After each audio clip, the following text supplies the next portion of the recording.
Deuteronômio capítulo 8. Deuteronômio fica depois de Números, né? Eu ia ler a partir do versículo 11, mas eu vou começar a ler desde o versículo 2, para a gente poder entender melhor o contexto, né? Deuteronômio capítulo 8, versículo 2. Lembrar-te-ás de todo o caminho pelo qual o Senhor teu Deus te guiou no deserto, estes 40 anos, para te humilhar e te provar, para saber o que estava no teu coração, se guardarias ou não os seus mandamentos. Ele te afligiu e te deixou ter fome, depois te sustentou com o maná que não conhecias, e que os teus pais também não conheceram, para te dar a entender que não só de pão vive o homem, mas de tudo que sai da boca do Senhor. Nunca se envelheceu a tua veste sobre ti, nem se inchou o teu pé estes 40 anos. Reconhece, portanto, em teu coração, que como um homem castiga seu filho, assim te castiga o Senhor teu Deus. Para quem acredita que Deus não possa castigar um filho, como está escrito lá em Hebreus, que ele repreende a todos quanto ama, tem mais um versículo aqui na Bíblia que fica claro que ele, como pai, ele muitas vezes puxa a orelha dos seus filhos. Guarda os mandamentos do Senhor teu Deus para andares nos seus caminhos e o temeres. Pois o Senhor teu Deus te introduz numa boa terra, terra de ribeiros de águas, de fontes e de mananciais profundos, que manam nos vales e das montanhas, terra de trigo, cevada, vides, figueiras e romanzeiras, terra de oliveiras, de azeite e mel, terra em que comerás pão sem escassez, e nada te faltará nela, terra cujas pedras são de ferro, e de cujas montanhas cavarás o cobre. Comerás e te fartarás, bendizendo ao Senhor teu Deus pela boa terra que te deu. Guarda-te, presta atenção agora, guarda-te de não te esqueceres do Senhor teu Deus, não cumprindo os seus mandamentos, os seus juízos, os seus estatutos que hoje te ordeno, para não suceder que depois de teres comido e estares farto, de teres edificado boas casas e habitardes nelas, e depois de se multiplicarem as tuas vacas e as tuas ovelhas, e aumentar a prata e o ouro de tudo quanto tens, se ensoberbeça o teu coração e te esqueças do Senhor teu Deus, que te tirou da terra do Egito, da casa da servidão, que te guiou por aquele grande e terrível deserto, de serpentes abrasadoras, de escorpiões, de terras áridas, sem água, onde faz jorrar para ti água da pedra dos rochedos, que no deserto te sustentou com maná, que teus pais não conheceram, a fim de te humilhar e provar, afinal de fazer bem. Agora presta atenção, versículo 17. Não digas no teu coração, a minha força e o poder do meu braço me proporcionaram esta riqueza. Vou repetir o versículo 17. Não digas no teu coração, a minha força e o poder do meu braço me proporcionaram esta riqueza. Antes te lembrarás do que o Senhor teu Deus é que te dá força para adquirir as riquezas, confirmando a aliança que jurou a teus pais, como hoje se vê. Mas se te esqueceres do Senhor teu Deus e andares após outros deuses, servindo-os e adorando-os, protesto hoje contra vós, que certamente perecereis, como as nações que o Senhor destruiu de diante de vós, assim perecereis, pois não quisestes obedecer à voz do Senhor vosso Deus. Amém, queridos? Essa passagem aqui é muito forte. O que Deus está dizendo aqui? Primeiro, Deus está lembrando de todos aqueles 40 anos que o povo passou no deserto. Deus está lembrando que Deus permitiu eles passar fome, Deus humilhou eles, Deus tratou com eles. Por quê? Porque eles não estavam preparados para entrar na terra prometida. Aquele povo ficou 400 anos debaixo do jugo de Faraó. E aí, respondendo a pergunta que o Jair me fez há alguns dias, por que o povo ficou 400 anos debaixo do jugo de Faraó? Porque Abraão mentiu para Faraó e deu a mulher dele para Faraó para ter relação com a mulher de Abraão. Ele mentiu. Abraão, com medo de que o rei do Egito pudesse fazer mal a ele, porque no período de fome, em vez de Abraão permanecer no lugar onde Deus havia designado para ele, ele foi pedir ajuda para o Egito. E lá, com medo de que algum mal viesse sobre a vida dele, ele mentiu para Faraó, colocando Sara à disposição do rei. Graças a Deus que o rei do Egito não fez nada com Sara, né? Não fez nada, mas ali Abraão pecou. E porque Abraão pecou, colocando a própria esposa dele à disposição do rei do Egito, a Bíblia fala nos 10 mandamentos, né? Sobre as maldições até a terceira e quarta geração. Então Deus é Deus que faz justiça até a terceira e quarta geração dos que me amam e dos que desobedecem os meus mandamentos. Então o mundo espiritual ele trabalha com legalidade, trabalha com princípio. Porque Abraão pecou, a maldição veio sobre a descendência dele. 400 anos, né? Primeira, segunda, terceira e quarta geração, conforme está lá nos 10 mandamentos. Ele quebrou um princípio, a maldição veio. O povo ficou aquele tempo todo no deserto. Então, lá no Egito, eles aprenderam a cultura do Egito. Eles começaram a aprender a cultura de Faraó, a se comportar com as coisas de Faraó. E eles perderam a doutrina, eles perderam os ensinamentos do povo de Deus, os hábitos, eles perderam tudo. Eles passaram a ter o comportamento de Faraó, a doutrina de Faraó, os hábitos de Faraó, os hábitos do Egito, na verdade. Então, quando Deus levou Moisés para libertar eles do Egito, eles não tinham como já no primeiro dia entrar na Terra Prometida, porque se eles entrassem na Terra Prometida com todo o costume do Egito, eles iam sucumbir. Então, Deus precisou proporcionar um período de 40 anos de treinamento árduo, de tratamento, de limpeza, de purificação no deserto. Para quê? Para que eles perdessem a cultura egípcia, para que eles perdessem os hábitos egípcios e voltassem a cultuar e adorar o único Deus verdadeiro, que é o Deus de Israel. Então, o deserto foi necessário. E o que está acontecendo aqui em Deuteronômio 8? Aqui já é um novo momento, onde Deus está lembrando eles, olha, eu agora vou introduzir vocês numa terra que emana leite e mel. Mas olha só, lembrem-se, durante todos os 40 anos, durante todo o período que vocês passaram no deserto, aquele período de deserto ele tinha um propósito. Ele não era o deserto, não é um deserto, o deserto por deserto. O deserto ele tem um propósito. A gente já pregou várias vezes aqui sobre isso, né? O deserto tem um propósito. E aqui fica claro, para te humilhar e te provar, para saber o que estava no teu coração, se guardarias ou não os seus mandamentos. Então o propósito principal do deserto é produzir humildade, né? Produzir humildade, porque se eu não tenho humildade no meu caráter, eu não estou habilitado a representar Deus da forma correta. Nós ministramos aqui uma palavra há meses atrás sobre por que Moisés não entrou na Terra Prometida, né? Quando ele bateu lá com a vara na rocha. E nós chegamos à conclusão que Moisés não representou Deus diante do povo da forma correta. Então, sem humildade, eu também não consigo representar Deus da forma correta. Então, por isso, Deus permitiu que o povo dele fosse humilhado no deserto, para produzir humildade. Humilhar significa no dicionário tornar humilde. E Deus provou o povo dele para saber o que tinha no coração. A palavra de Deus diz, onde estiver o teu coração, ali está o teu tesouro.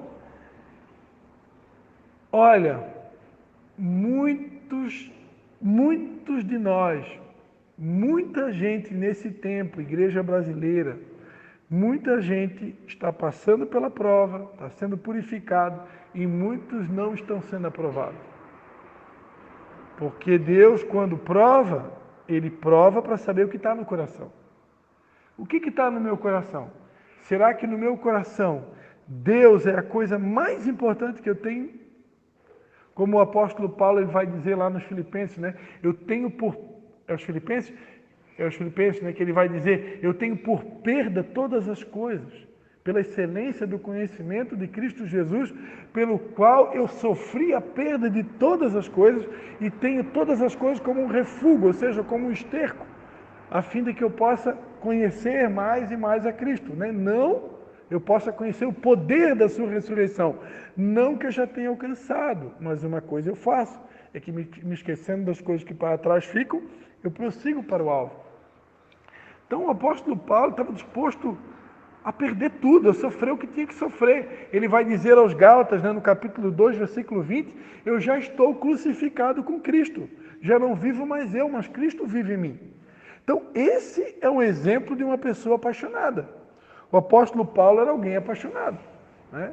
O apóstolo Paulo, para mim, ao meu ver, um dos maiores exemplos, assim, claro, nenhum exemplo é maior que Jesus, mas depois de Jesus, nós começamos a olhar na Bíblia, o apóstolo Paulo é, sem dúvida, um dos maiores exemplos que a gente encontra na Bíblia. Exemplo de renúncia, exemplo de desapego, exemplo de entrega, né? Ele tinha por perda tudo que precisasse perder, tudo que precisasse abrir mão, renunciar. Eu estava ouvindo uma mensagem de um apóstolo que ele dizia, comparando a igreja dos dias de hoje com o tabernáculo do Antigo Testamento, que tinham 4 divisões, né? O átrio,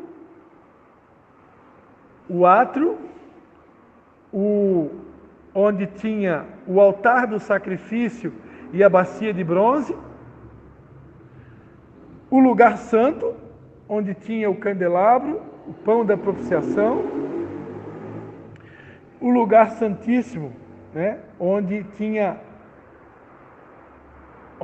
a arca da aliança, e Deus descia em forma de nuvem, né? Para se comunicar com Moisés e com Arão. Então são 3 estágios. O lugar santíssimo, o Santo dos Santos, ele fala de um lugar de comunhão 24 horas com Deus. O lugar santíssimo, quando você está nesse lugar, você tem comunhão com Deus 24 horas por dia. Por quê? Porque o véu do templo já se rasgou. Agora nós estamos na nova aliança. Jesus já rasgou o véu do templo lá no dia que ele morreu, o véu do templo se rasgou. Então hoje nós temos livre acesso. Nós deveríamos, todos nós, ter 24 horas por dia, ter comunhão com Deus. Mas a maioria da igreja não tem. Por quê? Porque a maioria da igreja não está nem no lugar santo, ela está lá no átrio ainda. Porque ela ainda não conseguiu passar pelo altar do sacrifício, ela ainda não conseguiu se purificar. Porque é muito crente que não quer fazer mais sacrifício nenhum. É muito crente que não quer mais sacrificar nada. Não quer abrir mão de nada, não quer pagar preço, não quer renunciar a nada. Então quer dizer, ele não entrou nem no lugar santo ainda. Ele nem consegue ouvir a voz de Deus, então ele está perdido. Ele está perdido, ele está cego. Né? É aquela pessoa que está no meio da multidão, que Jesus dizia assim, olha, eu não posso despedir a multidão, porque elas são como ovelhas que não têm pastor. Então uma grande maioria da igreja brasileira hoje está nesse lugar. Eles estão completamente cegos, perdidos. Essa é a verdade. Ele não conseguiu nem entrar no lugar santo. Quem dera o lugar santíssimo. Sendo que o lugar santo deveria ser o habitat natural da igreja, da nova aliança. Porque a partir do momento que Jesus morreu e ressuscitou, ele conquistou para nós esse lugar. Mas por que a maioria não está conseguindo ter acesso a esse lugar? Porque não está conseguindo nem vencer o átrio, né? Muito menos o lugar santo. O lugar santo fala de acender o candeeiro. Para acender o candeeiro, para acender a luz, precisa de azeite no candelabro. Se não tiver azeite, nem acende a luz. Como é que vai acender a luz do candelabro? que tem lá no lugar santo. Só acende a luz se tiver azeite. O candelabro ele funcionava com azeite, né? A menorá, se chama menorá, né? Então, Deus tem falado sobre a parábola das 10 virgens. 5 prudentes, 5 imprudentes. 5 tinham azeite na lâmpada, 5 não tinham. Como que está a manutenção do azeite? Então, irmãos, eu estava falando aqui no começo, para não perder muito foco, apesar que a gente não saiu do foco, Deus está nesse lugar. Mas a palavra de Deus diz: sede santos porque eu sou santo. Deus vem buscar uma igreja santa. A igreja que Deus vem buscar é uma igreja santa. A nossa última palavra para líderes foi Eclesiastes capítulo 12, na quarta-feira passada, né? Sobre o pregador, que possivelmente foi Salomão, ele escreveu o livro de Eclesiastes. Quando ele termina de escrever, ele resolve fazer uma conclusão. Eu acho lindo, né? O cara escreve um dos livros que é considerado um livro de sabedoria, e ele, quando ele está terminando de escrever o livro que é chamado o livro da sabedoria, ele faz uma conclusão.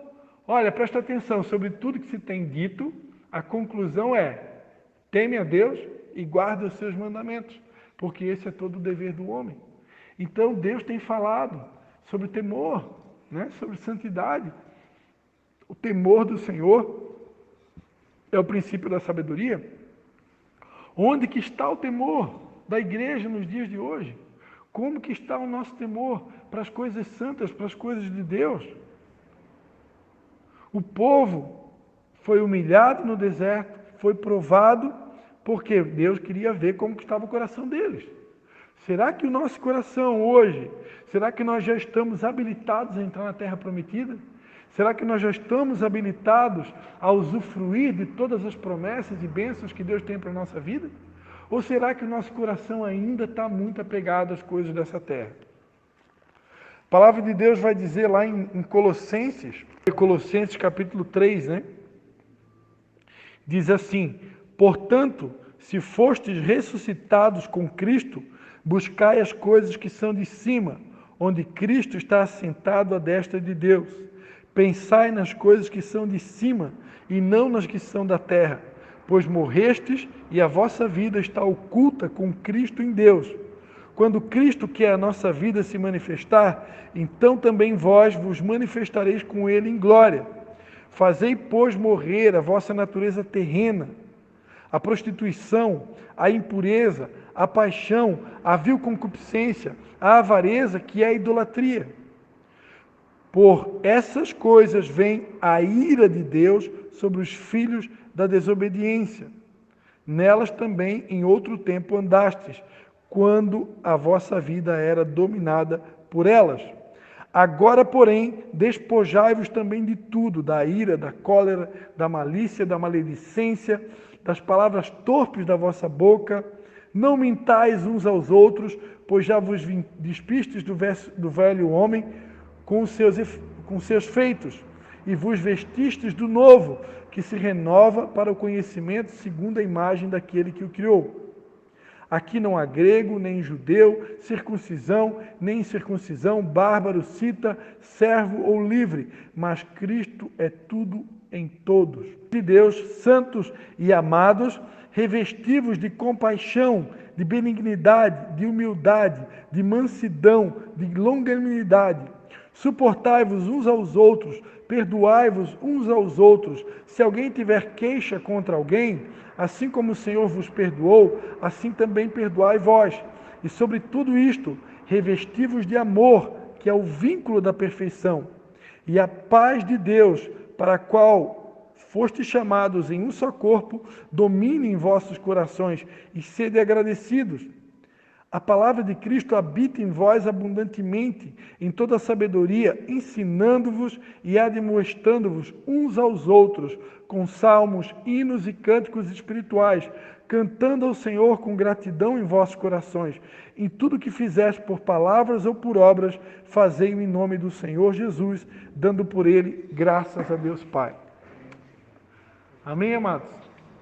Então a palavra de Deus está dizendo Eu tenho que pensar nas coisas do alto, eu tenho que buscar as coisas do alto. Eu não posso mais estar com o coração nas coisas dessa terra.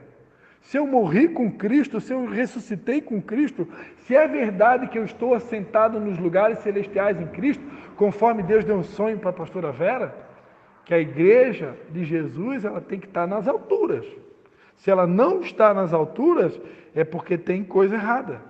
Se eu não estou conseguindo chegar nos lugares altos, está faltando sede, está faltando fome, está faltando entrega, está faltando busca, está faltando renúncia, está faltando cumprir voto. Deus quer me levar para os lugares altos. E tem muita gente que não consegue sair do rasinho, não consegue sair do átrio, não consegue. O que Deus tem para nós é montanha. Deus quer colocar a igreja dele nos lugares altos.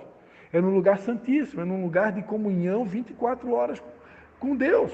Mas para esse lugar aí, para mim entrar nesse lugar, eu permanecer, porque entrar até não é tão difícil, porque tem uma coisa chamada misericórdia e sangue de Deus, sangue de Jesus, sangue do Cordeiro, que me ajuda a entrar no lugar santo. Só que o que Deus tem para nós não é só entrar, não é só ter momentos de relacionamento com Jesus. Ele quer que eu permaneça nesse lugar, né? Quem subirá ao monte do Senhor? Quem permanecerá? Deus quer que a gente permaneça. Coisa maravilhosa você poder permanecer, assim como Adão e Eva, eles permaneciam, eles estavam na presença de Deus. Ah, pastor Cristian, mas eles pecaram e agora nós perdemos esse lugar. Sim, nós perdemos, mas Jesus veio a esse mundo e conquistou de volta. Agora Jesus conquistou de volta. Eu posso de novo, assim como Adão e Eva, 24 horas por dia eu posso ter comunhão com o Pai. Só que para isso eu tenho que permanecer. Para permanecer, eu tenho que fazer morrer a minha natureza terrena. Uma coisa que eu vejo aqui, a palavra de Cristo habita em vós abundantemente, em toda sabedoria, ensinando e demonstrando uns aos outros com salmos, hinos, cânticos espirituais, cantando ao Senhor com gratidão em vossos corações. Isso aqui é uma coisa que a igreja perdeu, né? A conversa, o diálogo de um cristão deveria ser palavra de Deus, salmos, hinos, cânticos. Hoje a gente às vezes compartilha, né, uma palavra de Deus, um versículo, um texto bíblico, num grupo de WhatsApp. Ninguém responde nada, ninguém compartilha. Tem grupos que sim, né? Tem grupos que o nosso grupo é movimentado, né? De vez em quando sai um salmo, sai uma mensagem, sai uma pregação, mas tem grupos de WhatsApp que é um silêncio total. Aí você vai lá, compartilha uma palavra de Deus, compartilha uma mensagem, é aquele silêncio, né? Aquele silêncio. Né? Isso aqui deveria ser algo natural da igreja. Deveria ser algo normal. Né? A gente conversar entre nós, com salmos, com hinos, com cânticos espirituais, com palavra de Deus. Por quê? Porque a Bíblia diz que a palavra de Deus tem que habitar abundantemente no nosso coração. Isso se perdeu. Se perdeu. Hoje tem crente que ele tem piada na boca, ele tem palavra torpe na boca, ele tem maledicência na boca, mas palavra de Deus não tem. O que aconteceu, meu Deus? O que aconteceu com a igreja? É um tempo que Deus, com certeza, vai trazer muita coisa à tona, né? E vai continuar trazendo, porque, na verdade, Deus já vem falando, né? E então, Deus, para entrar na terra prometida, eu preciso ser purificado dos ídolos do meu coração. Nós precisamos orar a Deus, né, e pedir: Deus, será que tem, Pai, será que ainda tem algum ídolo no meu coração? Será que o meu coração ainda está apegado a alguma coisa dessa terra? Será que eu tenho que fazer morrer alguma coisa na minha vida ainda? Que se eu não estou alcançando as promessas, se eu não estou alcançando os sonhos, se eu não estou alcançando as bênçãos que a palavra de Deus diz, são inúmeras, inúmeras promessas. Se eu não estou alcançando isso, o que está de errado? Né? Deus certamente não é o erro. Né? A palavra de Deus diz ainda que a figueira não floresça, nem o produto da oliveira minta, e as ovelhas sejam exterminadas, e não haja gado no curral. Todavia eu me alegrarei no Senhor Deus da minha salvação. Eu acredito que existem momentos que a gente está sendo provado, mas existem momentos de esterilidade que estão acontecendo nas nossas vidas, família, ministério, trabalho, que é culpa do nosso pecado. Hoje de tarde ainda Deus mostrou para mim um erro que eu cometi. que eu achava que não era pecado, que eu achava que não era erro. E hoje de tarde Deus mostrou que era. Né? Então, às vezes, tem áreas estéreis na nossa vida porque tem pecado que ainda não foi descoberto. Eu preciso orar a Deus e pedir, Senhor, revela, sonda o meu coração, vê se há em mim algum caminho mau, vê se ainda tem algum ídolo no meu coração, vê se tem alguma coisa que está me impedindo de herdar as tuas bênçãos, as tuas promessas. Vê se tem alguma coisa que está travando. Porque no mundo espiritual, tudo trabalha com princípio e com legalidade. Se tiver alguma coisa travada, né? Tem pessoas que têm causa na justiça há anos, e não sai. Por que não sai? Tem alguma coisa pendente no mundo espiritual. Alguma coisa falta acontecer no mundo físico, porque o mundo espiritual depende do físico e o físico depende do espiritual. Uma coisa está ligada à outra. Se eu não descubro em oração e não resolvo o que precisa ser resolvido, a bênção não chega. Né? Então, tudo tem um porquê. Eu preciso orar, jejuar, para que Deus revele. Agora, para aqueles, agora aqui, eu estou indo para o finalmente, para aqueles que acreditam, né? Para aqueles entre nós, que acreditam que já entraram na Terra Prometida, eu já estou vivendo um momento de bênção, eu já estou vivendo um momento de promessa, Deus já está abrindo as portas, eu vejo que Deus está comigo, glória a Deus, aleluia, uma salva de palmas, porque Deus é bom realmente. Para você, parou por aí? Não parou. Aí onde entra essa palavra aqui, ó. Quando tu entrares na terra que o Senhor Deus te deu, Deuteronômio 8, versículo 13, se multiplicarem as tuas vacas, as tuas ovelhas, aumentar a tua prata e teu ouro, tudo quanto tu tens, cuidado para que tu não se ensoberbeça no teu coração e esqueças do Senhor teu Deus, né? Que foi Ele que deu tudo isso, que te tirou da terra do Egito, da casa da servidão, que te guiou por aquele grande e terrível deserto de serpentes abrasadoras, de escorpiões, terra árida, sem água, onde fez jorrar para ti a água da pedra dos rochedos, que no deserto te sustentou com maná que teus pais não conheceram, a fim de te humilhar e provar afinal de te fazer o bem. Não digas no teu coração, a minha força e o poder do meu braço que me proporcionaram esta riqueza.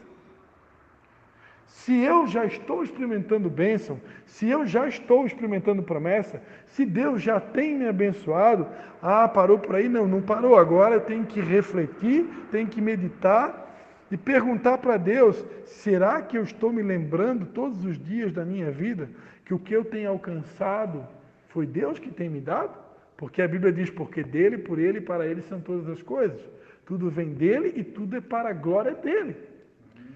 Se eu me esquecer por um momento que foi Deus que está me abençoando no meu trabalho, é Deus que está me prosperando, sabe o que vai acontecer?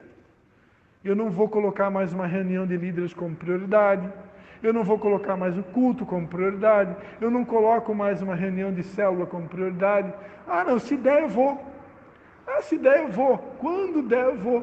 Por quê? Porque as prioridades estão invertidas. Eu esqueci que o reino de Deus e a sua justiça é prioridade máxima. Claro que Deus tem falado muito com a gente, e eu creio que esse é um dos motivos pelo qual Deus tem permitido os governantes desse século baixar esses decretos, né? Família é prioridade máxima. Não adianta eu também querer vir para a igreja, pregar bonitinho no culto, pregar na célula, né? Se a minha família está abandonada, se eu não estou cuidando bem da minha casa, se eu não estou sendo um bom sacerdote, se eu não estou sendo um bom marido, se eu não estou sendo um bom pai. Então Deus tem falado. Às vezes, essas paralisações que têm acontecido com a igreja, o culpado não é o governador, não, porque Deus está no controle. É Deus que está dando algum sinal, Deus está dando algum alerta. Tem coisas que a igreja ainda não está alinhada. Se Deus não está permitindo a igreja avançar, porque Deus está no controle de todas as coisas, a Bíblia diz que não cai um fio de cabelo sem o consentimento de Deus, A Bíblia diz no Salmo que Deus reina sobre tudo. Então, se Deus está paralisando, eu aprendi que Deus é especialista em paralisar o avivamento. Ele paralisou o avivamento nos dias de Ananias e Safira. Fizeram uma coisa maravilhosa, levaram uma oferta grandiosa, né? Só que levaram a oferta da maneira errada, fizeram a coisa errada, e Deus simplesmente parou o avivamento. Então, todas as vezes que Deus para o avivamento, Deus está querendo ensinar alguma lição. No tempo de Ananias e Safira, a lição que Deus queria ensinar é que não basta apenas trazer dízimo e oferta na casa de Deus. Deus quer saber se a fonte desse dízimo é lícita, se a origem desse dízimo não tem ser vergonhice por trás, bandidagem por trás, pilantragem por trás, porque é muito bonito eu entregar o dízimo para Deus e sair batendo no peito, obrigado, Senhor, porque eu dou o dízimo de tudo que eu tenho. Tá, mas qual é a fonte desse dízimo? É lícita? Ou esse dízimo, esse dinheiro que está chegando na minha mão, está chegando de forma injusta e errada? Porque se não está chegando de uma forma lícita, que dízimo é esse que eu estou entregando para Deus? Se a oferta que eu dou para Deus é oriunda de um dinheiro ilegal, injusto, que oferta é essa? Então tem muita gente batendo no peito, obrigado, Senhor, porque eu sou dizimista fiel e ofertante fiel. Tá, mas a origem desse dinheiro que você está recebendo é uma fonte injusta, então não deveria nem bater a mão no peito. Deveria bater a mão no peito e dizer, Senhor, tem misericórdia de mim que sou pecador. Né? Então Deus parou o avivamento. Deus parou o avivamento por quê? Porque não basta apenas entregar o dízimo e oferta. Deus está vendo a motivação do coração. Por isso Deus parou o avivamento.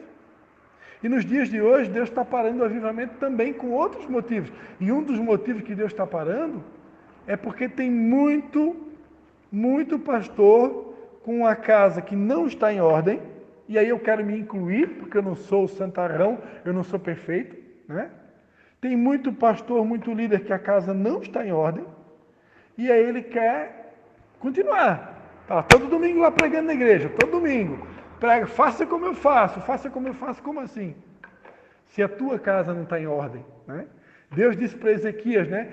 Põe a tua casa em ordem, senão morrerás e não viverás. Quando o governador do estado baixou o decreto que nós íamos ter 2 domingos, né? Porque esse domingo agora tudo volta ao normal, graças a Deus, já voltamos domingo agora, com 25% da capacidade, mas vamos ter culto presencial. Em nenhum momento eu pensei em ligar para vocês ou mandar mensagem, vamos passar o culto para outro dia de semana. Não, sabe por que eu não fiz isso? Porque eu tenho certeza que Deus está no comando. E se Deus permitiu o governador baixar o decreto, primeira coisa, eu fui orar a Deus. Senhor, o que nós precisamos mudar? Se o Senhor permitiu parar o avivamento, se o Senhor permitiu parar a igreja, o Senhor quer ensinar alguma lição. E aí Deus me deu uma palavra.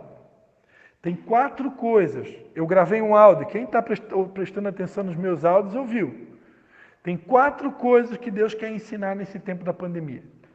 Tem 4 coisas principais. Não são as únicas, mas tem 4 coisas principais que Deus quer ensinar nessa pandemia. Primeira delas, família. Colocar a família em ordem. O meu relacionamento com a minha esposa. O relacionamento com meus filhos. Família é prioridade máxima para Deus. Aquele que não cuida dos seus, e principalmente da sua família, negou a fé e é pior do que um infiel. Unidade do corpo de Cristo. Deus quer a unidade. Acabou. Nós temos que parar com as panelinhas, temos que parar com esse negócio, porque eu sou batista, eu sou assembleano, eu sou católico, eu sou evangélico. Acabou, não tem mais tempo para isso. Jesus está voltando, não tem mais tempo. Não tem mais tempo para ficar com divisão, com diz que me diz que. Nós precisamos se unir todo mundo. Ah, pastor, você acredita no ecumenismo? Olha, irmão, use o termo que você quiser. Use o termo que quiser, ecumenismo, ou unidade, ou comunhão. Para mim não importa. O que importa é que Jesus está voltando e Ele quer a unidade da sua igreja. Ele quer a comunhão das denominações, seja evangélico, seja católico, seja o que for. Deus quer que a gente pare com essa palhaçada, pare com essa falta de amor, esse coração de pedra que nós precisamos nos arrepender como igreja. Né? Eu estou falando aqui para quem vai me ouvir, não só para nós aqui, porque está sendo gravado o áudio. Deus quer que pare com essa palhaçada, que haja arrependimento da igreja e que a gente se una por uma causa maior, que é o estabelecimento do reino de Deus. Então, unidade é urgente e urgentíssimo. Mas, se a gente pedir ao Espírito Santo para sondar profundamente nosso coração, como igreja, como indivíduos, ele vai mostrar que tem áreas da nossa vida que precisam mudar. Então, quando Deus para um avivamento, eu preciso ir para o jejum, para a oração e perguntar. Não ficar apontando o dedo para governador, ficar apontando o dedo para político. A gente está sempre fazendo a mesma coisa que Adão e Eva fizeram lá no começo. O culpado foi a Eva, o culpado foi a serpente, o culpado foi o meu marido, o culpado é Deus. Não tem o culpado, somos nós. Nós temos que aprender a apontar o dedo para nós mesmos e perguntar, Senhor, onde que eu preciso mudar? O pastor tem que mudar. Tá, o pastor tem que mudar, glória a Deus. Então eu vou orar por ele para que Deus mostre a área que ele tem que mudar. Agora, eu estou orando pela minha vida para saber que área que eu tenho que mudar? Porque é fácil ver o defeito nos outros. Se eu ficar convivendo com uma pessoa 1 mês, 1 ano, 2 anos, eu vou ver o defeito dela. Não tem como não ver, só se eu for cego, né? Agora, será que eu estou fazendo a mesma coisa comigo? Será que eu estou gastando tempo para orar, Senhor, quais são os meus defeitos? Quais são as áreas que eu tenho que mudar? Por que o Senhor está parando o avivamento? Né? O que eu tenho que mudar? Então eu preciso fazer isso. Né? E se eu já superei essa fase, se eu já entrei na terra prometida, se eu já estou alcançando as promessas, então eu tenho que tomar muito cuidado para não achar que em algum momento eu conquistei alguma coisa na força do braço, porque é Deus que me dá todas as coisas. Se Deus está me dando todas as coisas, eu preciso ser agradecido a Deus. Se eu não priorizar as coisas de Deus, o reino de Deus, aquilo que é importante para Deus, eu falei aqui família, eu falei aqui a igreja, né?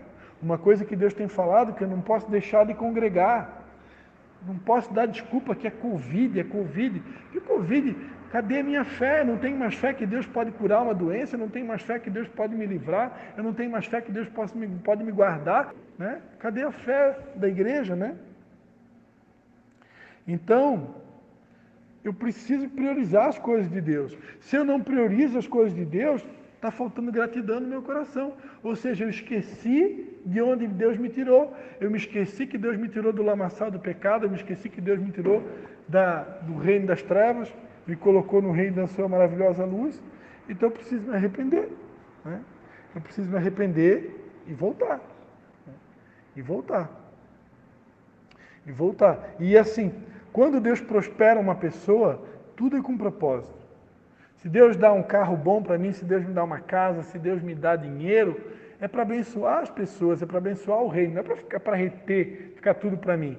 Se eu sou uma pessoa próspera, me considero próspera, eu tenho uma responsabilidade a mais agora. Eu vou precisar orar e perguntar a Deus, o que eu faço com o meu dinheiro? Como que eu administro da melhor forma o meu dinheiro? Porque se o Senhor está me dando muito, não é para ficar só para mim, eu vou ter que, de alguma forma, abençoar o reino.